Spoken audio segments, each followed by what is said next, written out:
La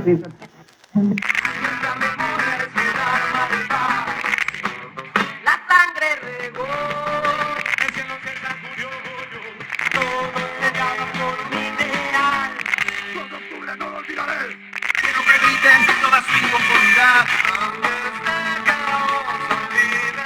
October 68. Damas y caballeros, sean bienvenidos. Emisoras de México presentan a su programa estelar, Radio Somar, donde tus historias tienen voz. ¿Qué pasó en Tlatelolco el 2 de octubre de 1968? El 2 de octubre no se olvida. Cada año esta frase resuena para conmemorar la masacre de Tlatelolco. Sin más introducción, comencemos.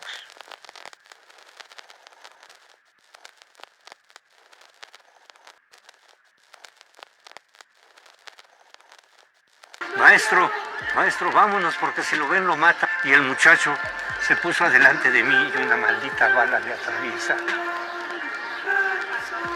atraviesa la cabeza. ¿Qué pasó en Tlatelolco el 2 de octubre de 1968? Contra 1 de octubre del 2024. Mariana Alcántara Contreras. La masacre del 2 de octubre de 1968, en la cual el ejército mexicano llevó a cabo un ataque contra estudiantes y civiles en Tlatelolco, representa un acontecimiento significativo en la historia de México.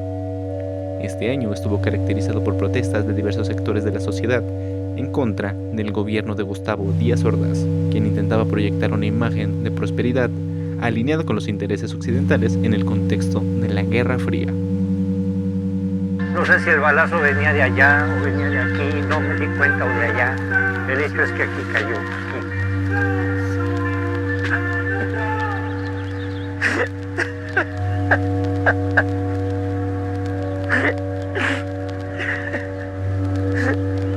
Ay, es lo más tremendo de mí. ¿Qué pasó el 2 de octubre? El 2 de octubre de 1968, miles de personas congregaron en la Plaza de las Tres Culturas en Tlatelolco, México, bajo la supervisión del ejército. Durante el mitin, los representantes del movimiento expusieron 6 demandas: la libertad de los presos políticos, la derogación del artículo 145 del Código Penal, la eliminación del cuerpo de granaderos, la destitución de ciertos jefes policiales, la indemnización a los familiares de los fallecidos y heridos, y así como el deslindamiento de responsabilidades de los funcionarios responsables de la violencia. Bueno, ya sabíamos que el ejército tenía tiempo alrededor de la universidad.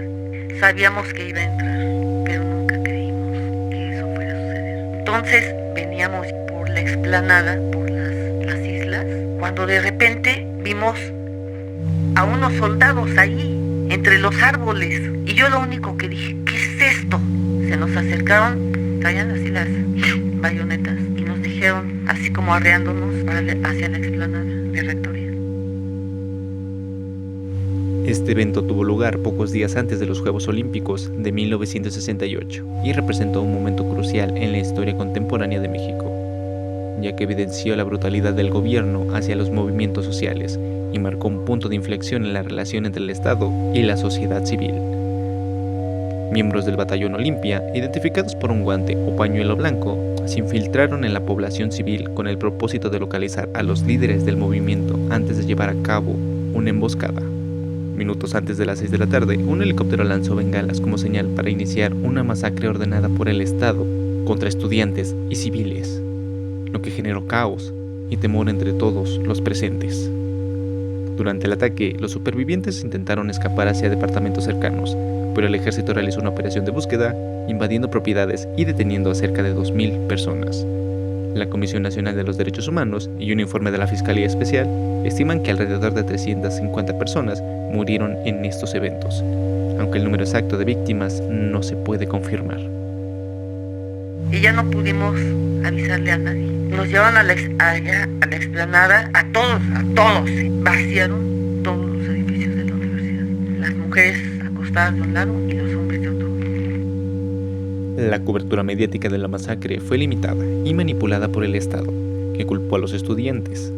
10 días después se inauguraron los Juegos Olímpicos de México, 1968.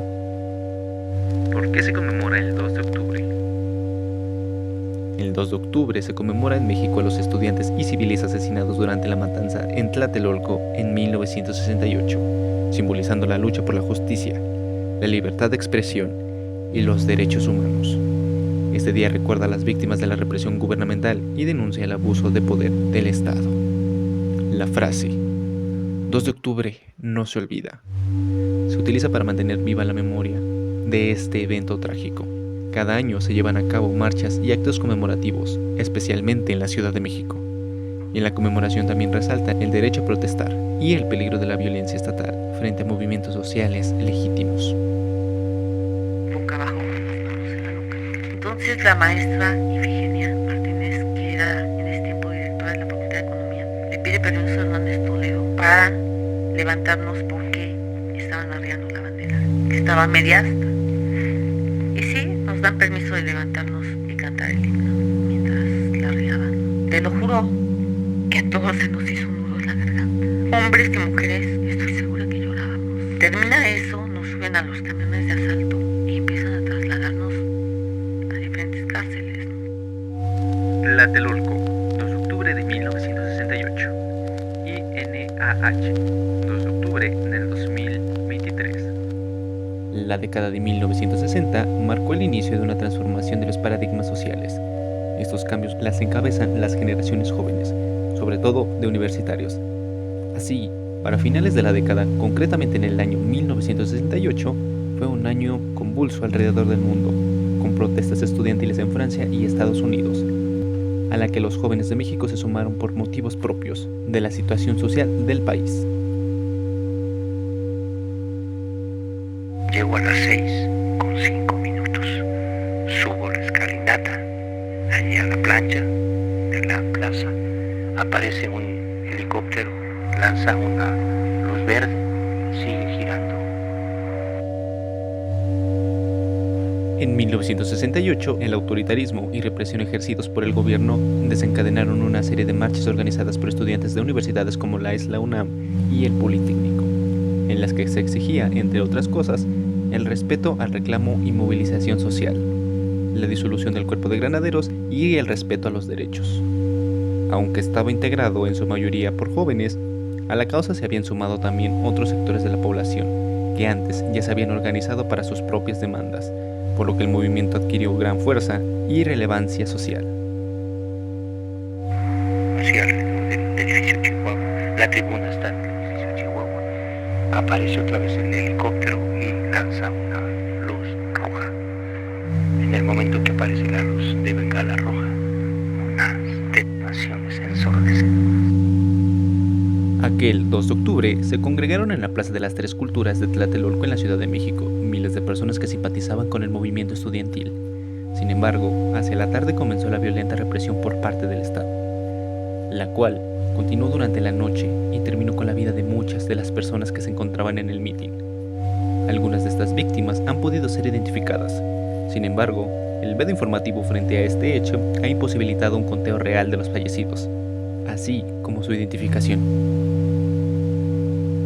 Hemos sido tolerantes hasta excesos criticados, pero todo tiene un límite. No podemos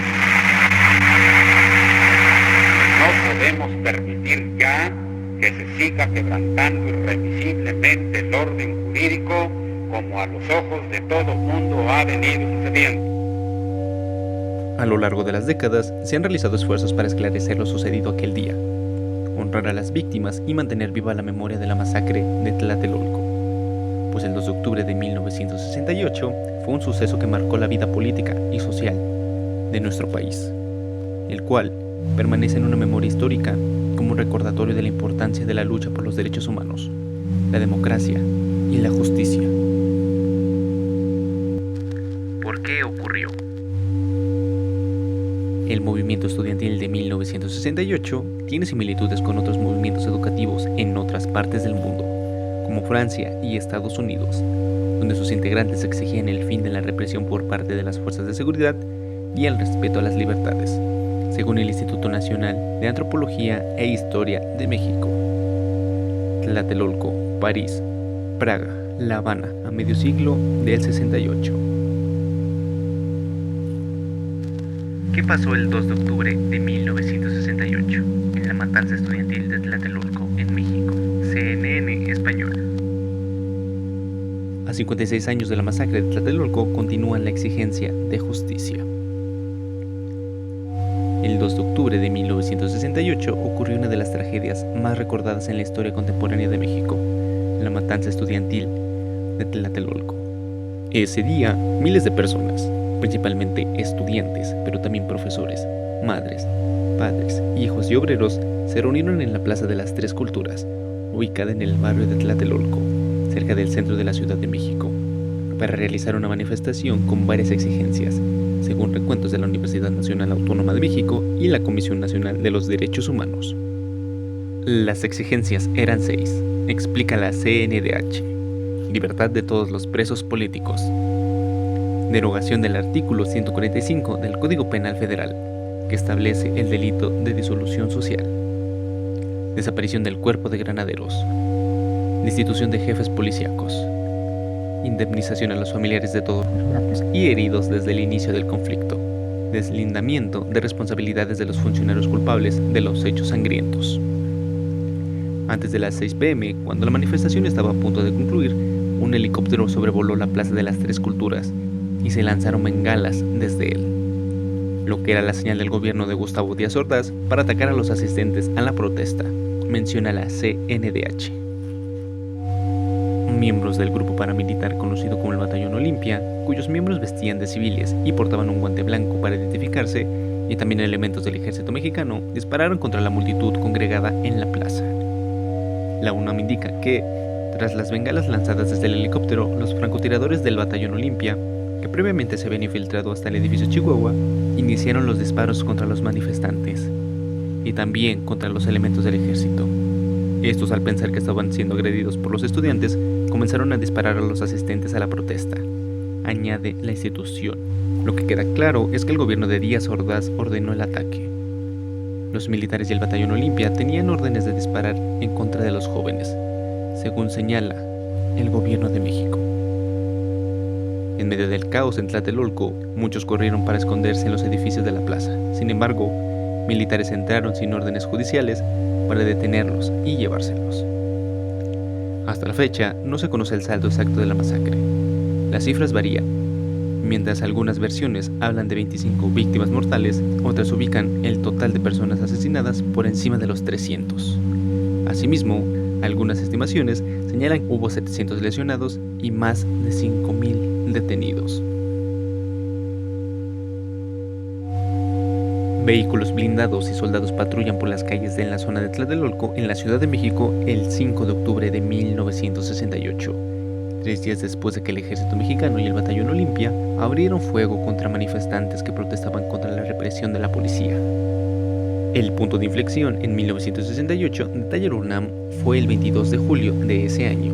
Ese día, estudiantes de la preparatoria Isaac Ochoa Terena, incorporada a la UNAM, y las vocacionales 2 y 5 del Instituto Politécnico Nacional se enfrentaron y la policía no intervino. Pero el 23 de julio se vuelve a registrar una riña entre ambos grupos y en el cuerpo de granaderos comienza la represión. El combate de 3.000 estudiantes, más de 200 granaderos y 25 agentes de los servicios especiales de policía dura 3 horas. Los granaderos irrumpen en la vocacional 5 del Instituto Politécnico Nacional y golpean a estudiantes y profesores. Un joven fue hospitalizado por conmoción y 2 profesoras fueron vejadas. Pese a la exigencia de transeúntes a los granaderos de detener la agresión, su respuesta fue más violenta, agrega la UNAM. A partir de entonces, el movimiento comenzó a crecer y las 6 exigencias presentadas el 2 de octubre comenzaron a tomar forma. Estos son algunos de los hechos que siguieron después de estos enfrentamientos, según la información de la CNDH y la UNAM.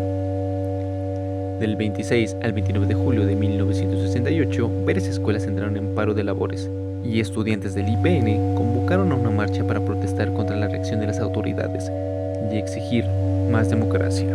A la marcha se sumaron alumnos de la UNAM y de la Universidad de Chapingo, y una vez más el gobierno mandó policías para controlar a los manifestantes.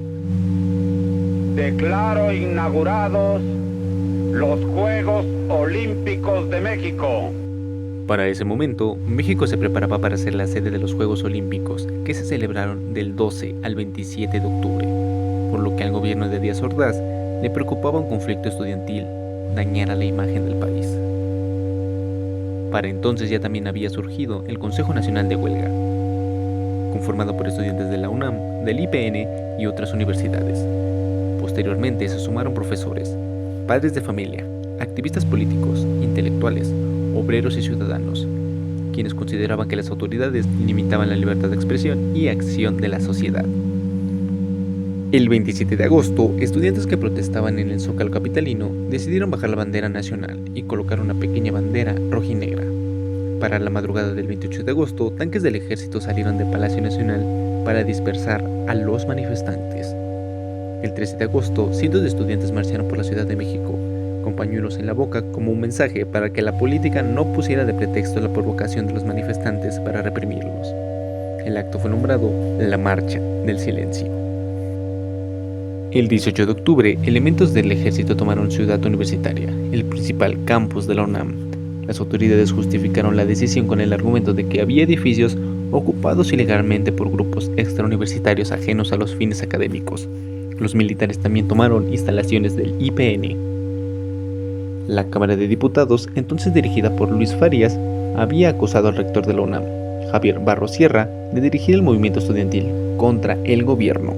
Barrosierra presentó su renuncia, pero no fue aceptada. El 25 de septiembre, la Junta de Gobierno de la UNAM le pidió expresamente permanecer al frente de la universidad. Para el 2 de octubre, se convocó a un mitin en la Plaza de las Tres Culturas de la capital mexicana. Miles de personas se dieron cita en el barrio de Tlatelolco. Mientras esto ocurría, el ejército vigilaba que no hubieran disturbios.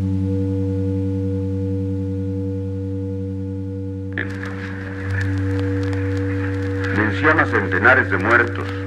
Desgraciadamente hubo algunos. No centenares. Tengo entendido que pasaron de 30 y no llegaron a 40. Entre soldados, alborotadores y curiosos.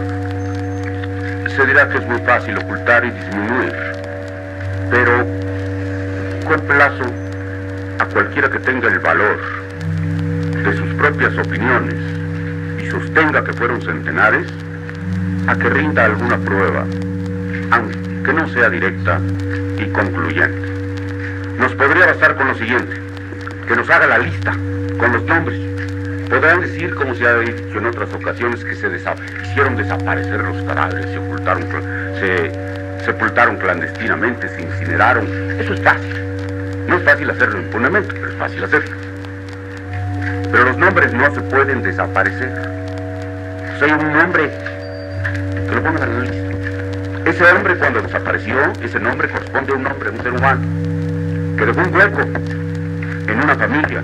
Hay una novia sin su novio, una madre sin su hijo, un hermano sin su hermano, un padre sin su hijo.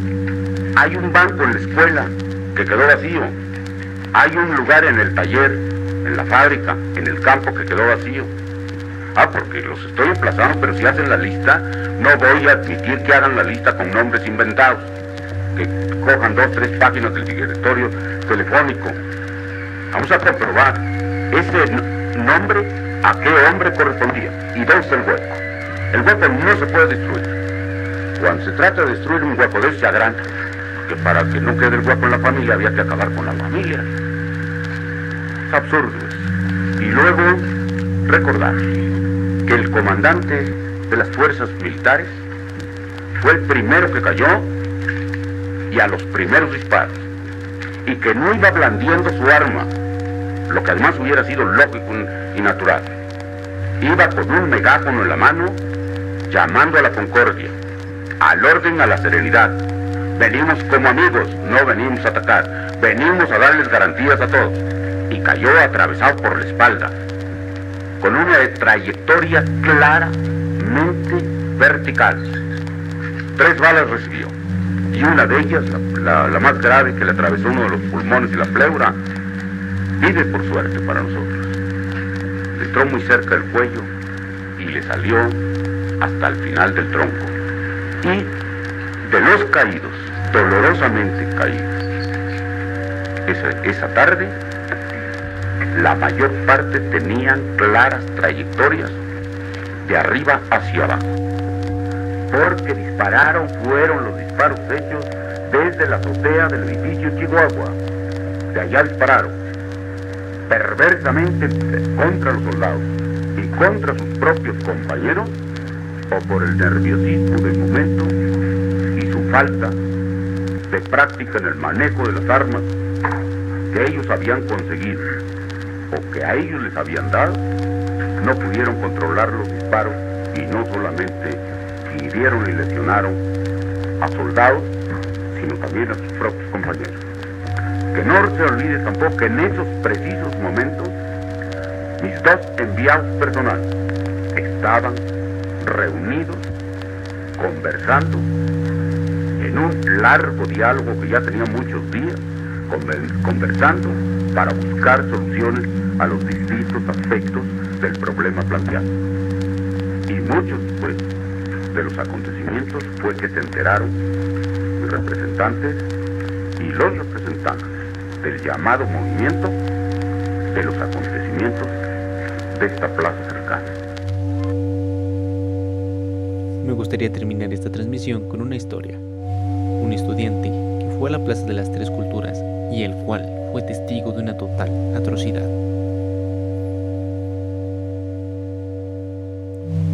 Un niño de 5 o 6 años que corría llorando rodó por el suelo. Otros niños que corrían junto a él huyeron despavoridos, pero un chiquillo como de 6 años se regresó a sacudirlo. Juanito, Juanito, levántate.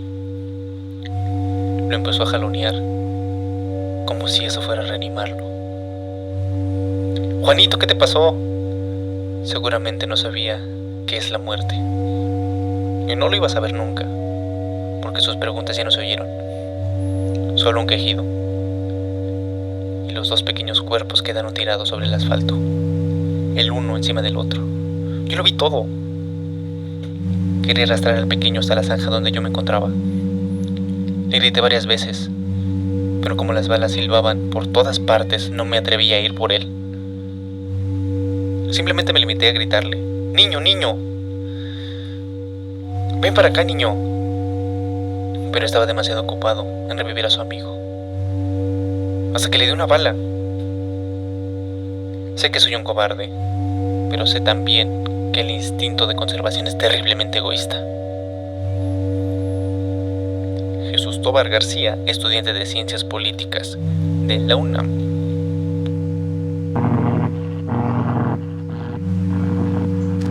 ¿Tú qué opinas? Sin duda alguna, el 2 de octubre del 68 marcó un antes y un después en México, donde en Tlatelolco se perdieron vidas por la pelea en contra del autoritarismo y represión ejercidas por el gobierno, simbolizando la lucha por la justicia, la libertad de expresión y los derechos humanos. Ahora dime tú, ¿conoces alguna historia de ese fatídico día? ¿Qué te pareció la transmisión del día de hoy? Déjame saber tu opinión en la parte de los comentarios, ya que esta transmisión ha llegado a su fin. Yo soy David Ojara, me despido. No sin antes recordarte que esto es Radio Sumar. 2 de octubre, no se olvida. 3 luces rojas cruzaron el cielo, pero llevaban la muerte por detrás. Con guantes blancos tuvieron sus manos para distinguirse al empezar. Que si no nos